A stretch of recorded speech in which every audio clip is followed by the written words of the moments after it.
Hello students, welcome to academy. आज का हमारा कोर्स है रियल एनालिसिस कोर्स का पार्ट 16, जिसमें हम डिस्कस करेंगे functions on the set of real numbers और उनके टाइप्स के बारे में। ठीक है। So this is Ratnakar Agrahari. आपका स्वागत है एकेडमी में। इससे पहले हमने और 15 पार्ट्स किए हैं, जिसमें हमने सेट थ्योरी, उनके ऊपर टाइप्स ऑफ सेट्स, उनके ऊपर इंपॉर्टेंट थ्योरम्स, कॉरोलरीज, इस पर डिस्कस किया है। यह है पार्ट 16। चलिए स्टार्ट करते हैं। पहले हम ये समझते हैं that what are real functions. Real function क्या होता है? ठीक है। मान लेते हैं x एक नॉन एम्प्टी सेट है, s एक नॉन एम्प्टी सेट है। ठीक। A function f from x to r। ठीक। A function f from x to r is called a real valued function. Is called a real value function on x. ठीक। मतलब हम अगर समझें तो x क्या है, मतलब फंक्शन क्या है? Function is like a machine. ठीक है। Function is like a machine. Function क्या है? एक मशीन है। ठीक। यहाँ पे हम एक सेट से, इस सेट से कुछ एलिमेंट्स डालते हैं। ये फंक्शन उन्हें प्रोसेस करता है और हमें रिजल्ट देता है एफ ऑफ एक्स। ये एफ एक्स क्या है? ये एफ एक्स है image of x under the function F. जिस सेट से हम फंक्शंस के वैल्यूज लेते हैं उसे हम बोलते हैं डोमेन ऑफ द फंक्शन। ठीक है।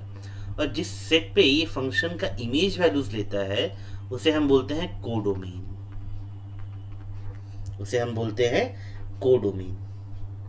ठीक है। फॉर एग्जाम्पल, अगर हम एक फंक्शन लें जिसमें डोमेन हो सेट ऑफ कॉम्प्लेक्स नंबर्स, ठीक,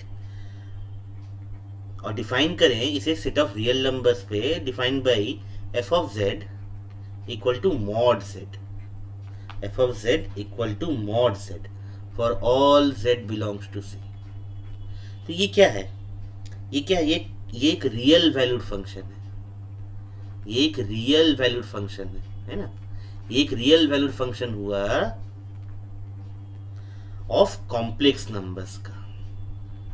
ये कॉम्प्लेक्स नंबर्स का एक रियल वैल्यूड फंक्शन हुआ। क्यों? इसका डोमेन क्या है? Set of complex numbers. लेकिन ये फंक्शन वैल्यूज किस पे लेता है? सेट ऑफ रियल नंबर्स पे, है ना। मॉड ऑफ जेड का मतलब हमें पता है। जेड का मतलब अगर एक्स प्लस आई वाई है तो मॉड ऑफ जेड का मतलब क्या है? मॉड ऑफ जेड का मतलब है X square plus Y square, है ना। इसका under root X square plus Y square, इसका under root. So X is a real number, y is also a real number, है ना। तो उनका स्क्वायर भी रियल होगा, ऐड करके स्क्वायर रूट लेंगे वो भी रियल होगा। So this is a real valued function of complex numbers. ठीक। इन जनरल डी हम एक नॉन एम्प्टी सबसेट मान लेते हैं सेट ऑफ रियल नंबर्स का। डी एक नॉन एम्प्टी सबसेट है सेट ऑफ रियल नंबर्स का। A function F. देखिए कुछ बुक्स में एफ एक्स लिखा होता है, फंक्शन एफ एक्स। ठीक है। ये नोटेशन हम यूज नहीं करेंगे। हम फंक्शन को बोलेंगे एफ एक्स को हम बोलेंगे image of x under the function F. ठीक है। एफ एक्स को हम बोलेंगे इमेज, फंक्शन को हम बोलेंगे एफ। ठीक। तो अब function F from D to R is said to be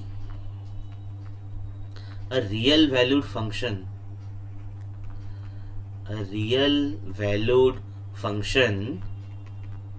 of real numbers,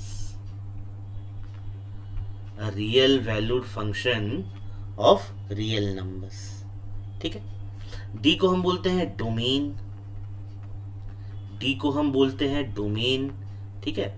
F of D देखो ध्यान से, ये डी डोमेन है, ये डी डोमेन है, ठीक। एफ क्या करता है, फंक्शन क्या करता है, बेसिकली इस डोमेन को रियल नंबर्स पे मैप कर रहा है, ठीक। हो सकता है ये फंक्शन आर में सारे के सारे वैल्यूज ना ले, कुछ वैल्यूज ही ले, उसे हम बोलते हैं एफ ऑफ डी, ठीक। एफ ऑफ डी इसे हम बोलते हैं रेंज ऑफ फंक्शन, ठीक, which is subset of codomain, ठीक। इस फंक्शन में कोडोमेन क्या है, इस फंक्शन में कोडोमेन है पूरा का पूरा सेट रियल नंबर्स का, and F of D is image of the function F under the set, image of the domain D under the function F. F of D को हम बोलते हैं रेंज ऑफ फंक्शन एफ। अगर set theory की भाषा में लिखें तो F of capital D this is set of all F X such that X belongs to D, clear. कुछ एग्जांपल्स लेते हैं फंक्शन का, ठीक है। मान लेते हैं पहला example, let C belongs to R, C कोई भी एक रियल नंबर है, ठीक। और एफ हम आर टू आर डिफाइन कर रहे हैं, भाई एफ एक्स इक्वल टू सी, मतलब एक्स कोई भी किसी भी वैल्यू पे इस फंक्शन का वैल्यू सी ही है, ठीक है। For example F x equal to 2 for all X, f1, f2, f3, f1.5, f6.5, f√2 सब 2 है, ठीक है। तो इस तरह के फंक्शन को हम बोलते हैं कांस्टेंट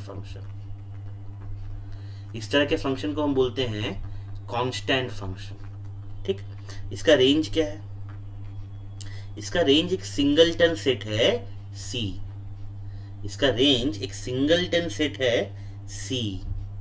ठीक है। एक ही एलिमेंट है इसके रेंज में, ठीक। सेकंड एग्जांपल देखते हैं। सपोज डोमेन हम ले रहे हैं फंक्शन का set of all x belongs to r such that x is not equal to 0, ठीक है। मतलब सारे के सारे नेगेटिव रियल नंबर्स, सारे के सारे पॉजिटिव रियल नंबर्स, जीरो उसमें नहीं है। एफ ऑफ एक्स, पहले फंक्शन लिखने के लिए सबसे पहले उसका डोमेन और रेंज जरूरी है, ठीक है। फंक्शन लिखने से पहले सबसे पहले उसका डोमेन और कोडोमेन जरूरी है, ये पहले मेंशन करना होगा। From exam point of view आपका जो पेपर है वो अच्छा लगता है, वो अच्छा दिखना चाहिए, ठीक है। तो ये डोमेन और कोडोमेन हमेशा मेंशन करेंगे, डायरेक्टली हम फंक्शन नहीं लिखेंगे। एफ हम कहाँ से डिफाइन कर रहे हैं, एफ हम डिफाइन कर रहे हैं डी से the set of real numbers पे, defined by F x equal to 1/x। Clearly ये फंक्शन जीरो पे डिफाइन नहीं है, और जीरो तो हमें डिफाइन करने की जरूरत भी नहीं है क्योंकि जीरो हमारे डोमेन में नहीं है, ठीक है। इसका रेंज क्या है, इस फंक्शन का रेंज क्या है, इस फंक्शन का रेंज है the set of all x belongs to r such that x is not equal to 0। ये फंक्शन कभी जीरो नहीं होगा सेट ऑफ रियल नंबर्स पे, बाकी कोई भी वैल्यू हो सकता है, ठीक। थर्ड एग्जांपल देखते हैं। मान लेते हैं d जो है वो set of all x belongs to r such that x is greater than और इक्वल टू 0, ठीक है। Such that x is greater than और इक्वल टू 0, सारे के सारे positive real numbers including 0, F हम डिफाइन कर रहे हैं d to r such that F x equal to √x for all x belongs to d। Clearly ये function negative numbers पे डिफाइन नहीं है ना। नेगेटिव नंबर्स पे डिफाइंड है कॉम्प्लेक्स वैल्यूड फंक्शंस के लिए, रियल वैल्यूड के लिए डिफाइन नहीं है। हमारे डोमेन में कोई भी नेगेटिव नंबर है भी नहीं, ठीक है। इस फंक्शन को हम बोलते हैं स्क्वायर रूट फंक्शन। इस फंक्शन को हम बोलते हैं स्क्वायर रूट फंक्शन। इस फंक्शन का रेंज क्या है, इस फंक्शन का रेंज है the set of all x belongs to R such that x is greater than or equal to 0 ठीक। सारे के सारे नॉन नेगेटिव रियल नंबर्स, मतलब पॉजिटिव रियल नंबर्स इंक्लूडिंग 0। ठीक, आगे बढ़ते हैं, कुछ और एग्जांपल्स देखते हैं फंक्शन के बारे में। 4 नंबर, नेक्स्ट एग्जांपल है f from R to R defined by fx equal to sin x for all x belongs to R। ठीक, इस फंक्शन को हम साइन फंक्शन बोलते हैं। ये ट्रिग्नोमेट्रिक फंक्शन है। सिमिलरली इसी तरह से cosine function, tangent function, cotangent function, cosecant function, secant function हम सब डिफाइन कर सकते हैं। हाँ, डोमेन और साइन और कॉस के लिए f पूरे के पूरे रियल नंबर्स पे डिफाइन है, बाकी सब के लिए जो फंक्शन होगा वो पूरे के पूरे रियल नंबर्स पे डिफाइन नहीं होगा, हमें डोमेन थोड़ा चेंज करना पड़ेगा, है ना। इसका रेंज क्या है, ये रेंज देख पाना एक अपने आप में एक आर्ट है। ये रेंज क्या है, हमें पता है कि साइन हमेशा -1 से +1 के बीच में रहता है ना। इस फंक्शन का ग्राफ ही है इस तरह से, साइन हमेशा -1 से +1 के बीच में रहता है। ये लाइन है +1 की, ये लाइन है -1 की, है ना। साइन हमेशा -1 से +1 के बीच में रहता है। इसका रेंज क्या हो जाएगा, the set of all x belongs to R such that x lies between -1 to +1। ये हो जाएगा रेंज। अगला फंक्शन देखते हैं, ठीक। f from R to R defined by fx equal to mod x for all x belongs to R। ठीक है, इस फंक्शन को हम लोग बोलते हैं एब्सोल्यूट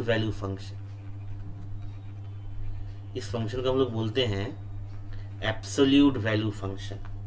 ठीक, डिफाइंड कैसे है, fx x होगा अगर x ग्रेटर देन 0 हो, ये 0 होगा अगर x इक्वल टू 0 हो, और ये -x होगा अगर x लेस देन 0। ठीक है, this N equivalent definition of modulus function या absolute value function.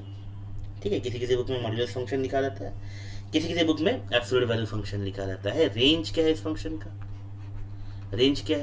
Absolute value है तो इसका रेंज क्या होगा, सारे के सारे non negative real numbers, the set of all x belongs to R such that x is greater than or equal to 0।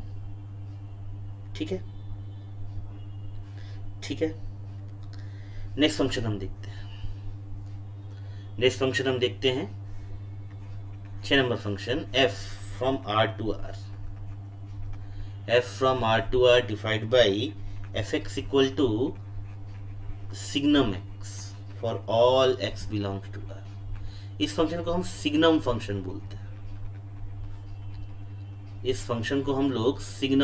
बोलते हैं। ये डिफाइंड कैसे है, signum x is mod of x divided by x when x is not equal to 0 and this is equal to 0 when x is equal to 0। ठीक है, मतलब अगर हम इसे ड्रॉ करके देखना चाहें, अगर हम इसे x एक्सिस और y एक्सिस पे ड्रॉ करके देखना चाहें तो क्या होगा, सिग्नम ऑफ 1 क्या होगा, mod of 1 divide by 1 1। Signum of 2 क्या होगा, मॉड ऑफ 2 डिवाइड बाई 2 1। मतलब सारे के सारे पॉजिटिव रियल नंबर्स पे ये वैल्यू 1 ले रहा है, ये वैल्यू +1 ले रहा है ना। सारे के सारे पॉजिटिव रियल नंबर्स पे ये वैल्यू +1 ले रहा है, सारे के सारे नेगेटिव रियल नंबर्स पे ये वैल्यू -1 ले रहा है। जैसे f ऑफ सिग्नम ऑफ -3 क्या होगा, मॉड ऑफ -3 सिग्नम ऑफ -3, ये क्या होगा, mod of -3 divide by 3 -3। Mod of -3 तो 3 हो जाता है, डिवाइड बाई -3 कितना होगा, -1 होगा। तो सारे के सारे नेगेटिव रियल नंबर्स पे ये वैल्यू क्या ले रहा है, -1 ले रहा है, और 0 पे वैल्यू 0 ले रहा है। ठीक है, so this is the graph of signum function. This is the graph of signum function. ठीक, फंक्शन थ्रू आउट कॉन्टिन्यूअस है accept at the point 0। Function through out continuous है, हम लोग डिस्कस करेंगे सब लेके, एक्सेप्ट एट द पॉइंट 0। ठीक, इसका रेंज क्या है? इसके रेंज में लिखिए 3 ही एलिमेंट है, -1 हो सकता है, 0 हो सकता है, 1 हो सकता है। ठीक है, इसका एफ इमेज किसी भी रियल नंबर्स के लिए या तो -1 होगा, या तो 1 होगा, या तो 0 होगा। ठीक, नेक्स्ट इंपॉर्टेंट फंक्शन हम इस तरह डिफाइन करते हैं, f from r to r defined by fx equal to box x for all x belongs to r। इसे बहुत सारे जगह बॉक्स फंक्शन लिख बोलते हैं, बहुत सारी जगह से बॉक्स फंक्शन बोलते हैं, या स्टेप वाइज स्टेप फंक्शन बोलते हैं। ठीक है, मेरा पर्सनल फेवरेट है, इसका नाम greatest integer function. Greatest integer function, ये तीनों के तीनों नाम एक ही हैं इसी फंक्शन के। ग्रेटेस्ट इंटीजर फंक्शन किस तरह से डिफाइन है? fx इक्वल टू 0, अगर x का वैल्यू 0 से 1 के बीच में हो, 0 हो सकता है, ठीक है, लेकिन राइट हैंड साइड पे इक्वलिटी नहीं है। इसका वैल्यू 1 है अगर x का वैल्यू 2 से छोटा हो और 1 के बीच में हो, 1 से 2 के बीच में हो एक्सेप्टिंग 2। इसका वैल्यू 2 होगा अगर x का वैल्यू 3 से छोटा हो और 2 तक हो। ठीक है, तो ये क्या है? पीस वाइज, ये पीस वाइज डिफाइन है। ठीक है, इस फंक्शन को हम बोलते हैं ग्रेटेस्ट इंटीजर फंक्शन। ठीक, इसे हम थोड़ा जनरलाइज करें, जैसे हम इस तरह भी बोल सकते हैं, जैसे जिसका पहले हम ग्राफ देखते हैं, इस बॉक्स फंक्शन का हम ग्राफ देखते हैं। ठीक है, इस बॉक्स फंक्शन का हम ग्राफ देखते हैं, एफ एक्स किस तरह से डिफाइन है, ये 0 होगा अगर x का वैल्यूज 0 से 1 के बीच में हो। ठीक है, अच्छी बात है। ये रहा x एक्सिस, ये रहा y एक्सिस।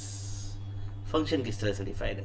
0 पे 0 है, ठीक है, ये 1, ये 2, ये 3, ठीक है, 0 पे 0 है। ठीक है, दूसरे कलर से लिखता हूँ, 0 पे 0 है।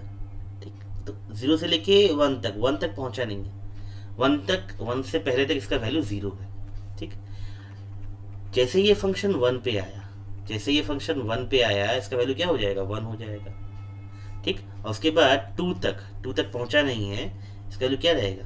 1 ही रहेगा, इसका वैल्यू 1 ही रहेगा। ठीक, जैसे ये 2 पे आया, जैसे ये फंक्शन 2 पे आया, इसका वैल्यू क्या हो जाएगा? 2 हो जाएगा। कहाँ तक रहेगा? 3 तक रहेगा। जैसे ये 2 पे आया, इसका वैल्यू क्या हो जाएगा? 2 हो जाएगा। कहाँ तक रहेगा? 3 तक रहेगा। जैसे ये 3 पे आया, इसका वैल्यू क्या हो जाएगा? 3 हो जाएगा। जैसे ही x इक्वल टू 3 हमने बैठाया, इसका वैल्यू क्या हो जाएगा? 3 हो जाएगा। कहाँ तक रहेगा? 4 तक। कहाँ तक रहेगा? 4 तक रहेगा। ये देखो, ये स्टेप वाइज फंक्शन है, this step wise function, step function नाम वहीं से आया है, स्टेप वाइज फंक्शन। इसका एक और नाम है, इसे हम जनरल भाषा में बोलते हैं piecewise constant function. Piecewise constant function है। ये फंक्शन एक एक पीस में कॉन्टिन्यूअस है, ये फंक्शन एक एक पीस में कॉन्टिन्यूअस है। ठीक है, तो इन जनरल एक पीस वाइज कांस्टेंट फंक्शन को हम डिफाइन कैसे करें? ठीक है, a function f defined on I equal to ab is said to be ये इस तरह से लिखे, फंक्शन तो मैंने लिखा ही नहीं, चलो यहाँ लिखते हैं, a function f defined on enclosed bounded interval ab is said to be piecewise constant. Is said to be piecewise constant if there exists a finite number of points. If there exists a finite number of points, say x0, x1, ऐसे करते करते xn तक, such that f is constant, on each open subinterval. f is constant on each open subinterval. कौन कौन सा सब interval? xk -1 xk for all k equal to 1 to n. ठीक है, for all k equal to 1 to n. यहाँ पे क्या है? Close bound interval a equal to x0 less than x1 less than x2 less than x करते करते less than xn. ये relation है. तो हर एक पीस में, हर एक ओपन सब इंटरवल पे ये अगर कांस्टेंट हो, ठीक है, हर एक ओपन सब इंटरवल पे ये अगर कांस्टेंट हो. यहाँ पे एक एक्स्ट्रा कंडीशन भी है, यहाँ पे इस पॉइंट पे भी डिफाइंड है. ठीक है, तो ये थे कुछ एग्जांपल्स फंक्शन. ठीक है, अब हम बढ़ेंगे टाइप्स ऑफ फंक्शंस के बारे में. हम बढ़ेंगे आगे टाइप्स ऑफ फंक्शंस के बारे में. कितने टाइप के फंक्शंस हैं जो हमें डिस्कस करने हैं. ठीक है, चलिए आगे बढ़ते हैं. What are the types of functions जिसका हमें जरूरत पड़ेगा? पहला है injective and surjective function. Injective and surjective function, इन्हें 1 to 1 और ऑन टू भी बोलते हैं हम लोग. इंजेक्टिव को हम लोग 1 to 1 फंक्शन बोलते हैं और सर्जेक्टिव को हम लोग ऑन टू फंक्शन भी बोलते हैं. ठीक है, तो मान लेते हैं डी एक सबसेट है आर का. F is said to be injective. F is said to be injective या 1 to 1 या 1 to 1. कब?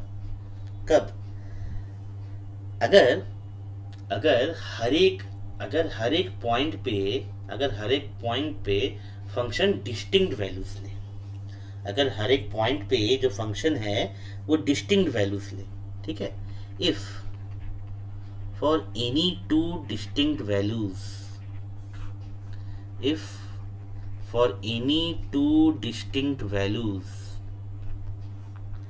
x1 x2 in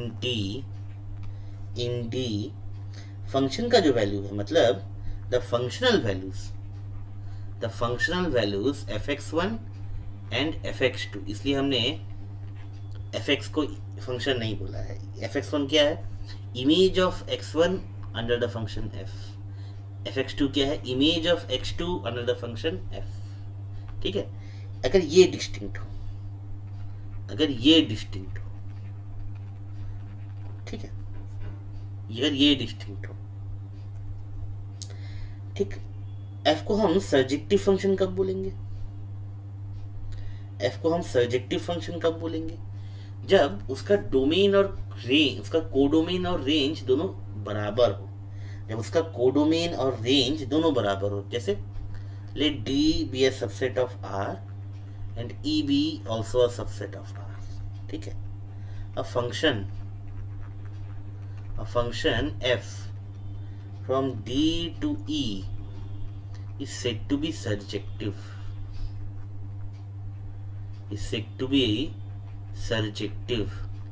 या फिर onto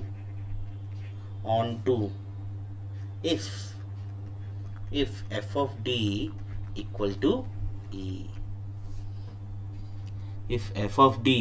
equal to E. ठीक है, कुछ एग्जांपल्स अगर समझना चाहें तो ऐसे समझते हैं. जैसे fx इक्वल टू x. ठीक है, ये इंजेक्टिव भी है, सर्जेक्टिव भी है. एकदम सिंपल एग्जांपल. ठीक है, जैसे f2 का वैल्यू यहाँ पे 2 है, f3 का वैल्यू यहाँ पे 3 है, f of -1.5 का वैल्यू यहाँ पे -1.5 है. ठीक है, हाँ, डिफाइन करने से पहले हमें ये दिखाना पड़ेगा कि भाई डोमेन और रेंज हम क्या ले रहे हैं. ठीक है, अब डोमेन और रेंज अगर हम चेंज करें तो एक फंक्शन जो इंजेक्टिव नहीं है उसे इंजेक्टिव बनाया जा सकता है. फॉर एग्जाम्पल, अगर फंक्शन को हम इस तरह से डिफाइन करें, f from D to R. ठीक है, D क्या है? यहाँ पे D क्या है? The the set of all positive real numbers, the set of all positive real numbers. हम डिफाइन करें F x equal to mod X. तो ये फंक्शन क्या है? ये फंक्शन क्या है? इंजेक्टिव है। ये फंक्शन क्या है? इंजेक्टिव है। लेकिन इसी फंक्शन को अगर हम पूरे के पूरे रियल नंबर्स पर डिफाइन करें, f from r to r define करें F x equal to mod X, then this function is not injective. This function is not injective. क्यों भाई? f ऑफ 2 का वैल्यू क्या होगा यहाँ पे? मॉड ऑफ 2 2 होगा, और f ऑफ -2 का वैल्यू क्या होगा? मॉड ऑफ -2 जो भी 2 होगा, है ना। मॉड ऑफ -2 का मतलब क्या है? माइनस ऑफ -2, है ना। तो मतलब 2y। तो 2 and 2 are distinct elements. 2 and -2 are distinct elements, लेकिन f ऑफ 2 और f ऑफ -2 तो सेम हो जा रहा है, सेम हो जा रहा है। तो दैट मीन्स ये फंक्शन इंजेक्टिव नहीं है, ठीक है। लेकिन इसके हम अगर हम इसका डोमेन चेंज कर दें, इसका डोमेन हम छोटा कर दें, तो ये फंक्शन इंजेक्टिव हो जाता है, ठीक है। Similarly F x equal to sine X, F from R to R, है ना। F x equal to sine X in general पूरे के पूरे रियल नंबर्स पे इंजेक्टिव नहीं। क्यों भाई? एफ ऑफ 0 का वैल्यू और एफ ऑफ 2 पाई का वैल्यू सेम है। हालांकि 0 and 2 pi are distinct elements, distinct elements, है ना।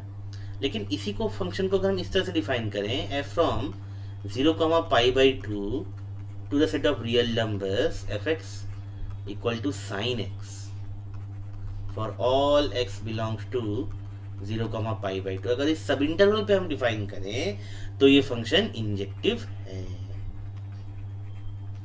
तो ये फंक्शन इंजेक्टिव है। तो हम क्या देख रहे हैं? अगर पूरे के पूरे रियल नंबर्स पे डिफाइन ना करके अगर उसके हम किसी सब इंटरवल पे डिफाइन करें, तो एक फंक्शन को कुछ प्रॉपर्टीज होल्ड करने के लिए बात किया जा सकता है। Same for onto function, surjective functions के लिए भी, ठीक है। अगर हम फंक्शन का कोडोमेन थोड़ा कॉम्प्रेस कर दें, उसके रेंज से मिला दें, है ना। जैसे क्या था भाई? ये डोमेन था, ये डोमेन था एक फंक्शन का, डी मान लेते हैं। ये रहा फंक्शन, ये रहा फंक्शन, और ये रहा फंक्शन का कोडोमेन, ये रहा फंक्शन का कोडोमेन, ठीक। और ये है the image of F under the domain, the image of D under the domain, under the function F, ठीक है। अब इन जनरल ये फंक्शन हो सकता है ऑन टू ना हो, ठीक है। लेकिन अगर इसका डोमेन, इसके कोडोमेन को अगर हम थोड़ा छोटा कर दें, थोड़ा कॉम्प्रेस कर दें, तो किसी फंक्शन को ऑन टू बनाया जा सकता है, किसी फंक्शन को ऑन टू बनाया जा सकता है। बेस्ट एग्जांपल है कांस्टेंट फंक्शन का। जैसे एफ एक्स इक्वल टू मान लेते हैं 10 for all x belongs to r। Definitely ये फंक्शन जो है f from r to r, ये फंक्शन इंजेक्टिव नहीं है, या सॉरी ये फंक्शन ऑन टू नहीं है ना। ये फंक्शन ऑन टू नहीं है। क्यों? इसमें देखो, इसमें अगर हम एलिमेंट लेते हैं, इसमें हम एलिमेंट लेते हैं सपोज 2, तो इस 2 का कोई प्री इमेज हमें नहीं मिलता। ये फंक्शन का भी 2 वैल्यू नहीं लेता, लेकिन सेट ऑफ रियल नंबर्स में 2 है, 3 है, 5 है, 10 है, बहुत सारे एलिमेंट है। लेकिन इसी फंक्शन को इस तरह डिफाइन करते हैं, F X from R to this singleton set 10 such that F x equal to 10 for all x belongs to r। तब ये फंक्शन सर्जेक्टिव हो जाता है, तब ये फंक्शन सर्जेक्टिव हो जाता है। ये फंक्शन सर्जेक्टिव नहीं है, ठीक है। सो डोमेन एंड रेंज, ठीक है, domain and range play a very important part, domain and range play a very important part in defining whether a function is injective, surjective or not। इसी को हम एक नोट बना के लिख लेंगे, इसी को हम नोट बना के लिख लेंगे that domain and codomain of a function या of a real valued function in general function के लिए भी ट्रू है, play a very important role, a very important role in deciding whether a given function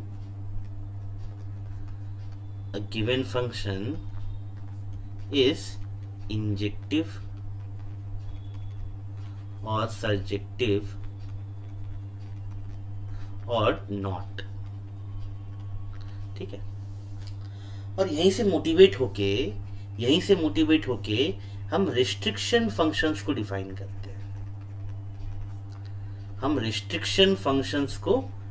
करते हैं। सो this is second category. पहले में हमने समझा इंजेक्टिव और सर्जेक्टिव फंक्शंस क्या है।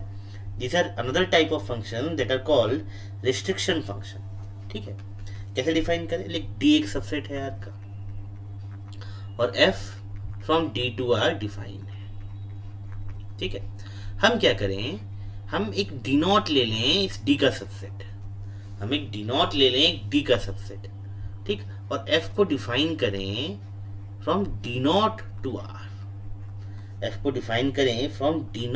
आर। ठीक है, तो इसको भी इस तरह से लिखेंगे F D not, then F D not is the restriction function. हम पूरे के पूरे डोमेन पर डिफाइन नहीं कर रहे हैं। F D not is the restriction function. ठीक है, ऑफ इस तरह भी लिखते हैं F is restriction, F D not is restriction of F to domain D not, ठीक है। एग्जांपल्स लेते हैं। सिग्नम फंक्शन का बेस्ट एग्जांपल है। ठीक है, एफ एक्स इक्वल टू क्या था? Signum function for all X belongs to R था। ठीक है, ये एफ क्या था? पूरे के पूरे आर से आर पे डिफाइंड था। F defined from R to R, F x equal to signum X, ये पूरे के पूरे आर पे डिफाइंड था। ठीक है, डी नॉट लेते हैं इसका एक restriction, the set of all X belongs to R such that X is greater than 0। ठीक है, तो F D not defined from D not to R. ठीक है, F D not defined from D not to R क्या हो जाएगा? F D not X equal to signum X, या इसका पर्टिकुलर वैल्यू हो जाएगा 1, है ना। एफ डी नॉट एक्स ये क्या हो जाएगा? 1 हो जाएगा। ये कांस्टेंट फंक्शन हो जाएगा। ठीक है, constant and through out continuous. याद रहे, एफ खुद पूरे के पूरे रियल नंबर पे कॉन्टिन्यूअस नहीं था, लेकिन एफ डी नॉट पे कांस्टेंट भी है और कॉन्टिन्यूअस भी है। ठीक है, क्लियर? तो इस तरह की कुछ कंडीशंस हम रिस्ट्रिक्शन लगा के फंक्शंस पे इम्पोज कर सकते हैं। ठीक है, नेक्स्ट थर्ड एग्जांपल आता है इक्वल फंक्शंस का।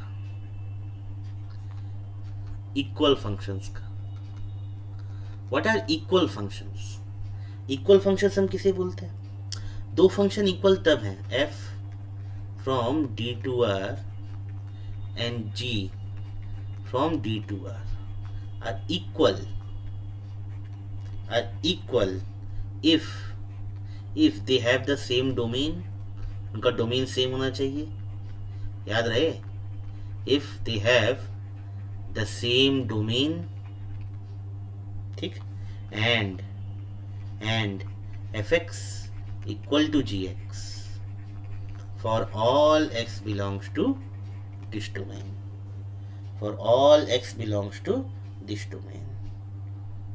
ठीक है। एक एग्जांपल लेते हैं, जैसे एफ एक्स हम डिफाइन करते हैं मॉड एक्स, ठीक है, for all x greater than 0, और जी एक्स हम डिफाइन करते हैं x for all x greater than 0। ठीक, तो if x is greater than 0, अगर डोमेन मेरा ये है, set of all positive real numbers है, अगर set of all positive numbers मेरा डोमेन है, तो इस फंक्शन पे मॉड एक्स का वैल्यू भी एक्स होगा और इसका वैल्यू ऑलरेडी एक्स है। इसका मतलब क्या है, F and G are equal functions, F and G are equal functions, F and G are equal functions. Clear, clear. चलिए नेक्स्ट एग्जांपल देखते हैं। नेक्स्ट टाइप है 4 number type, sorry 4 number type, ये है कॉम्पोजिट फंक्शंस। कॉम्पोजिट फंक्शंस का, composite functions क्या होता है, कॉम्पोजिट फंक्शंस क्या होते हैं, एक फिगर से समझते हैं। ठीक है, एक फिगर से समझते हैं। सपोज डी एक सबसेट है आर का, ठीक, F from D to R defined है, ठीक ठीक।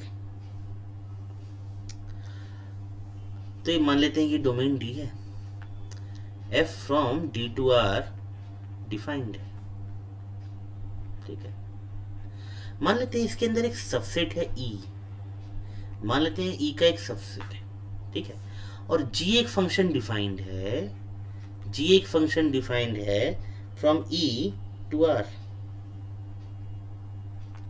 जी एक फंक्शन डिफाइंड है, जी एक फंक्शन डिफाइंड है from E to R, the set of real numbers. ठीक है, ठीक है। तो हम क्या कर सकते हैं, इन दोनों फंक्शन को, इन दोनों फंक्शन को मिला के एक नया फंक्शन बना सकते हैं। ठीक है, जैसे यहाँ पे अगर हम कोई पॉइंट x लें तो इसका f इमेज क्या आएगा, यहाँ पे fx आएगा, fx आएगा। अब इस fx का अगर हम g के अंदर एक वैल्यू लें, g के अंदर पॉइंट लें, इसका वैल्यू यहाँ पे क्या आएगा, g ऑफ fx आएगा, g ऑफ fx आएगा। ठीक है, तो h अब एक फंक्शन हम डिफाइन कर सकते हैं from this d to r, from this d to r, such that hx equal to g of fx for all x belongs to d, for all x belongs to d। तो h को हम बोलते हैं, h is said to be composite function, h is said to be a composite function of f and g, f and g, and expressed as इसको लिखते हैं जी F या फिर जी ओ एफ, ओ मतलब कॉम्पोजिट, कॉफ। ठीक है, जी ओ एफ याद रहे, जी पहले आएगा एफ बाद में आएगा। ठीक है, जी पहले आएगा एफ बाद में आएगा, एफ जी नहीं लिख सकते। ठीक है, एफ जी नहीं लिख सकते, ये गलत है, ये गलत है। ठीक है, समझ में आया। एग्जाम्पल लेते हैं, एग्जाम्पल लेते हैं, एक एग्जाम्पल लेते हैं। सपोज डी हम डोमेन ले रहे हैं, set of all X belongs to R such that X is greater than और इक्वल टू 0। ठीक, F from D to R हम डिफाइन कर रहे हैं F x equal to root X for all X belongs to D. और G हम define कर रहे हैं R to R such that G X equal to E to the power X for all X belongs to R. ठीक है, ठीक है। Then कॉफ, जी O F, composite function, ये डी टू आर पे डिफाइन होगा किस तरह से, किस तरह से, जी ऑफ एफ एक्स, इसका मतलब क्या है, g of f x, f x का इमेज क्या है, एफ एक्स का इमेज क्या है, अंडर एफ रूट एक्स, और जी के अंदर इसका इमेज क्या हो जाएगा, e to the power root x, e to the power root x. So this is the example of composite function, this is an example of composite function। clear, this is an example of composite function। clear। Next important function है 6 number, that is called inverse function.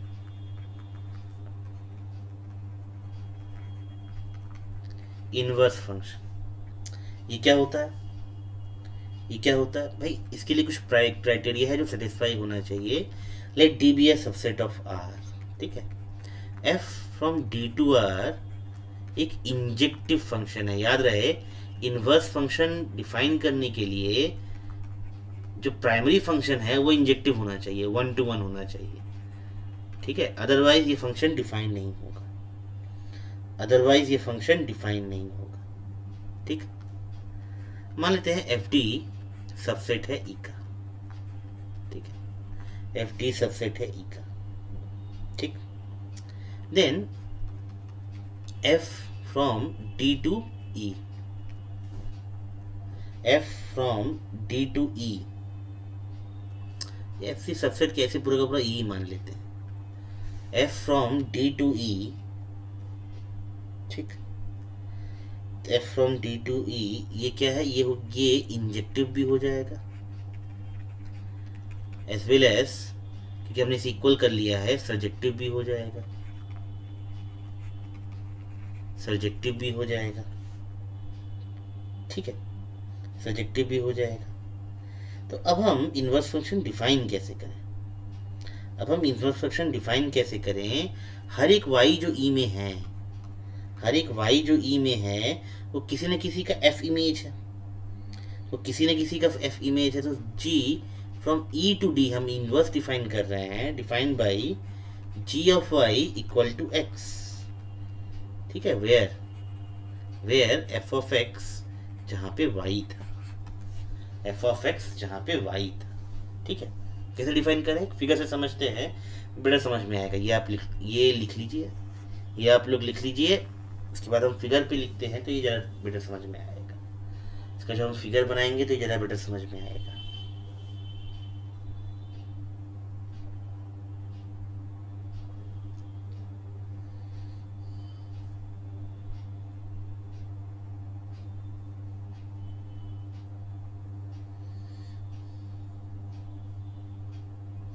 ठीक है, इसका एक figure बनाते हैं, inverse function का एक figure बनाते हैं। Suppose f from d to r, f एक फंक्शन था d से r, ठीक है। f एक फंक्शन था d से r, अच्छी बात है। इसका हम एक सबसेट ले लेते हैं। जो एफ डी हमें मिल रहा है, इसका जो इमेज मिल रहा है, हमें जो एफ डी मिल रहा है, इसका जो इमेज मिल रहा है, उसे हम ई बोल देते हैं। Suppose this is e, suppose this is e, ठीक है। तो अगर यहाँ पे एक एक्स है तो इस फंक्शन के अंदर इसका वैल्यू क्या है? यहाँ पे इस फंक्शन के अंदर इसका वैल्यू क्या है? F x. इस फंक्शन के अंदर इसका वैल्यू क्या है? एफ एक्स है, ठीक है। अब हम एक इनवर्स फंक्शन डिफाइन करने जा रहे हैं, g from E to d. Clearly ये भी इंजेक्टिव है और सब्जेक्टिव है। कैसे डिफाइन करेंगे? इसे हम y बोल देते हैं, ठीक है। इसे हम y बोल देते हैं। तो इस y का जो प्री इमेज था f के अंदर वो हम डिफाइन करेंगे, ठीक है। g ऑफ y जो है क्या है? x है। जहाँ पे x कहाँ से आया था? x कहाँ से आया था? fx इक्वल टू y आया था, fx इक्वल टू y आया था। Then g from e to d is called an inverse function, an inverse function of f from d to e, ठीक। g को हम क्या बोलेंगे? f का इनवर्स फंक्शन बोलेंगे। g को हम क्या बोलेंगे? f का इनवर्स फंक्शन बोलेंगे। क्लियर है ये बात? ओके, तो आज के क्लास में हम इतना ही रखते हैं। नेक्स्ट क्लास में हम पढ़ेंगे एल्जेब्रिक ऑपरेशन ऑफ फंक्शंस क्या है, ठीक है। फंक्शंस के ऊपर एल्जेब्रिक ऑपरेशंस क्या क्या होते हैं, और उसके बाद और जो टाइप्स है, जो बाकी टाइप्स है फंक्शंस के, वो हम लोग देखेंगे। फॉर एग्जांपल मोनोटोन फंक्शंस किसे बोलते हैं, इवन ऑड फंक्शंस किसे बोलते हैं, ये सब हम लोग डिस्कस करेंगे नेक्स्ट क्लास में। Okay, thank you so much.